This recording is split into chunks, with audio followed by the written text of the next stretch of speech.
भाई जो गुरु बचन पे डट गे, कट गे फंद चुरा। शुर अस सजदा 32 आयत नंबर 4।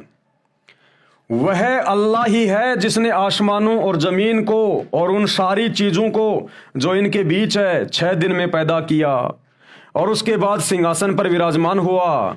उसके सिवा न तुम्हारा कोई अपना है, न सहायक है, और न कोई उसके आगे सिफारिश करने वाला है। फिर क्या तुम होश में न आओगे?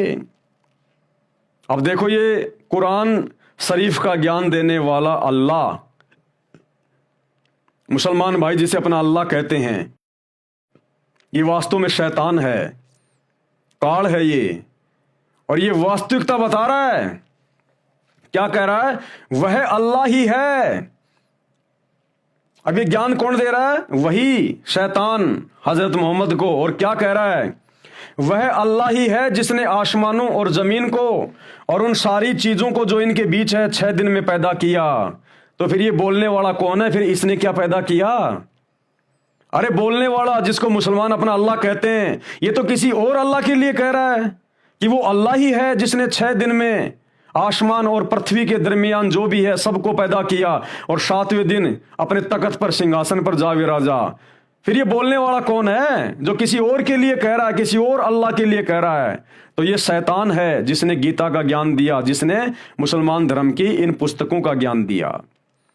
ये उस अल्लाह कबीर के बारे में ये सारी बातें बोल रहा है कि मेरे से ऊपर तो अल्लाह और है। वह अल्लाह ही है जिसने आसमानों और जमीन को और उन सारी चीजों को जो इनके बीच है 6 दिन में पैदा किया और उसके बाद सिंहासन पर जा विराजा। उसके सिवा न तुम्हारा कोई अपना है, न सहायक है। ये कह रहा है मैं तुम्हारा अपना नहीं हूं। उसके सिवा, उस अल्लाह के सिवा, कबीर अल्लाह के सिवा ना तुम्हारा कोई अपना है, ना कोई तुम्हारा सहायक है, ना तुम्हारा कोई मददगार है। फिर ये कौन है? ये शैतान है। ये तो केवल हमें खाने के लिए पैदा करता है और मारता है। ये हमारा अपना नहीं है। ये तो धोखेबाज है जो हमें अल्लाह के घर से, सतलोक से, 7वें आसमान से धोखा देकर लेकर आया है यहां पर। तो क्या कह रहा है? उसके अलावा न तुम्हारा कोई अपना है, न सहायक है, और न कोई उसके आगे सिफारिश करने वाला है।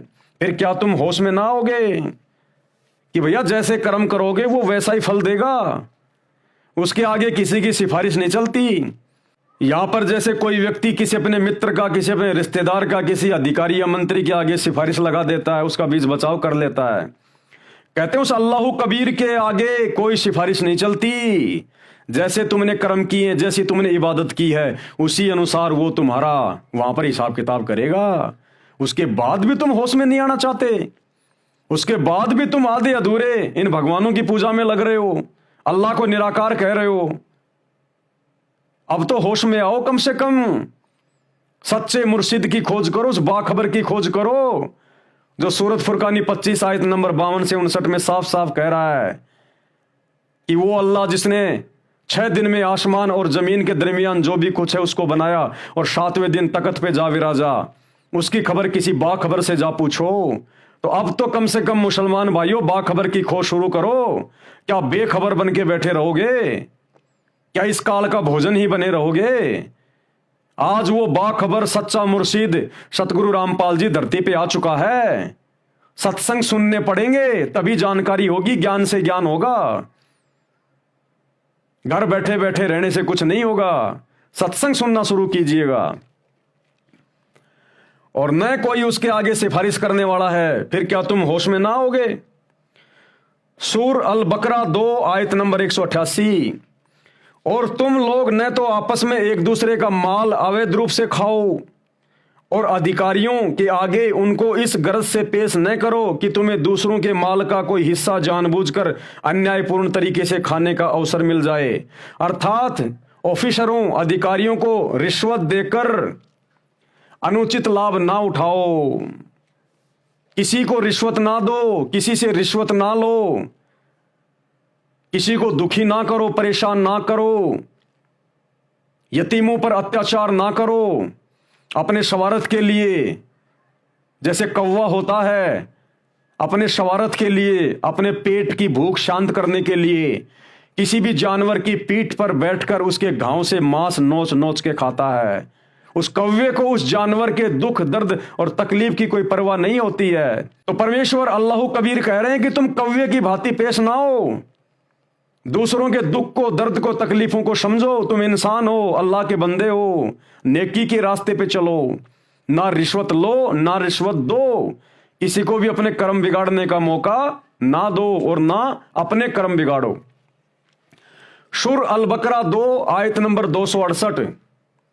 शैतान यानी काल का दूत तुम्हारे कर्म खराब करने के लिए तुम्हें निर्धनता से डराता है और शर्मनाक नीति अपनाने के लिए उकसाता है, मगर अल्लाह तुम्हें अपनी बख्शीश और उदार कृपया से उम्मीद दिलाता है। अल्लाह बड़ी समाई वाला और सर्वज्ञ है।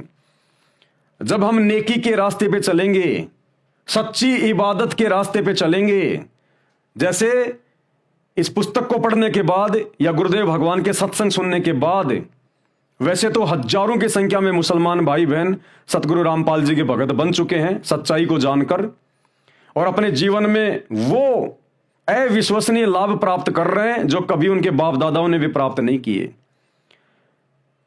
तो यहां परमेश्वर कहना चाह रहे हैं कि ये तुम्हें डराएगा, ये शैतान। जब कोई मुसलमान भाई गुरुदेव का सत्संग सुनकर, ज्ञान सुनकर उनकी शरण में आना चाहेगा, तो ये शैतान जो ये मन रूप में बैठा हुआ है, ये डराएगा, तरह तरह के विचार उत्पन्न करेगा कि तू कहां जा रहा है, सतगुरु रामपाल जी तो एक हिंदू संत है, तू काफिर की शरण में जा रहा है, अरे तू क्या कर रहा है, मुस्लिम समाज क्या कहेगा, तूने हिंदू संत को अपना गुरु बना लिया, अपना मुर्शिद बना लिया, ये समाज के लोग तेरा बहिष्कार करेंगे। तो ये मन, ये शैतान जो सबकी खोपड़ी में बैठा है, ये सबको उल्टी प्रेरणा करेगा, डराएगा, भयभीत करेगा, ये तरह तरह के विचार उत्पन्न करके। तो परमेश्वर कह रहे हैं ऐसी स्थिति में तू डरना मत, क्योंकि तू सच्चे खुदा की सच्ची इबादत करने का फैसला कर चुका है। और जो व्यक्ति सच्चे खुदा की तरफ अपना कदम बढ़ाता है, सच्चा खुदा उसके लिए कुछ भी कर देता है, क्योंकि सबका रिमोट उस मुर्शिद के हाथ में है, सच्चे सतगुरु के हाथ में है। इस शैतान का रिमोट भी उसी के हाथ में है। तुझे कोई भय नहीं देगा, तुझे कोई कुछ नहीं कहेगा अगर तू सच्चे खुदा की सच्ची इबादत करेगा। तो ये मन तुझे डराएगा, भयभीत करेगा, लेकिन तू डरना मत। या फिर नाम उपदेश लेने के बाद जब तू वो मर्यादा निभाएगा, जो मर्यादा तुझे वो मुर्शिद बताएगा, मांस खाना छोड़ना पड़ेगा, सहयोग भी नहीं करना, दुकान पे भी नहीं जाना, दुकान भी नहीं खोलनी। अगर आपकी दुकान है, आपने बीड़ी, सिगरेट, गुटखा, पान, तंबाकू कुछ नहीं बेचना, शराब को हाथ भी नहीं लगाना आपने, अन्य ये त्योहार वगैरह, ईद, बकरा ईद, होली, दिवाली कुछ नहीं मनानी, सब पाखंड है, ढोंग है, ये मनमाना आचरण है, शैतान हमारे कर्म खराब करवाता है। तो ये मन तुझे डराएगा कि रिश्तेदार क्या कहेंगे, समाज वाले क्या कहेंगे, लोग तेरे से बोलना छोड़ देंगे। तो हमने भयभीत नहीं होना, ये लोग हमें सच्चे खुदा के सच्चे लोक में लेकर नहीं जाएंगे, ये समाज के लोग हमें सच्चे खुदा के पास नहीं लेके जाएंगे, हमें सच्चे खुदा की सच्ची इबादत, उनकी बंदगी उनके लोक में लेके जाएगी। तो हमारा केवल खुदा है और कोई नहीं है। अंत समय में ये खुदा ही हमारे काम आएगा। ये अल्लाह कबीर सतगुरु रामपाल जी भगवान ही हमारे साथी हैं, यही हमारे मददगार होंगे, हमारे सहायक होंगे, इनके अलावा कोई अपना नहीं है। अगर मन की बातों में आ गया, भयभीत हो गया, सच्चे मुर्शिद की सच्ची भक्ति त्याग दी, कल को गधा बन के यहीं घूमेगा, ये तेरे यार दोस्त रिश्तेदार, तेरे समाज वाले, तेरे धर्म वाले तेरे लठ मारेंगे ये। तो शैतान तुझे डराएगा, लेकिन तू डरना मत। अपने सच्चे खुदा की सच्ची इबादत नेक नीति से मुर्शिद की शरण में आके, सच्चे संत की शरण में आके करते रहना। क्या कह रहे हैं?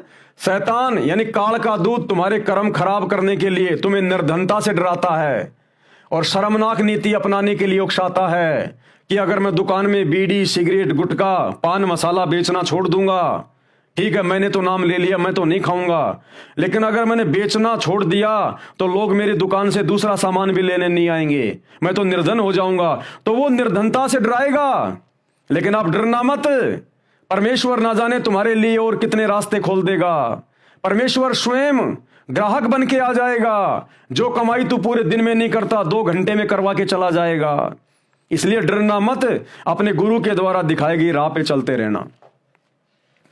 और शर्मनाक नीति अपनाने के लिए उकसाता है, मगर अल्लाह तुम्हें अपनी बख्शीश और उदार कृपया से उम्मीद दिलाता है। दास गरीब दयालु हैं, डिगे बंधावे धीर। लेकिन सतगुरु अपने सत्संगों के माध्यम से तुझे हिम्मत देगा। अल्लाह बड़ी समाई और सर्वज्ञ है, वो सब कुछ जानने वाला है। जो गुरु बचन पे डट गए, कट गए फंद 84 के, कट गए फंद 84 के, कट गए फंद 84 के।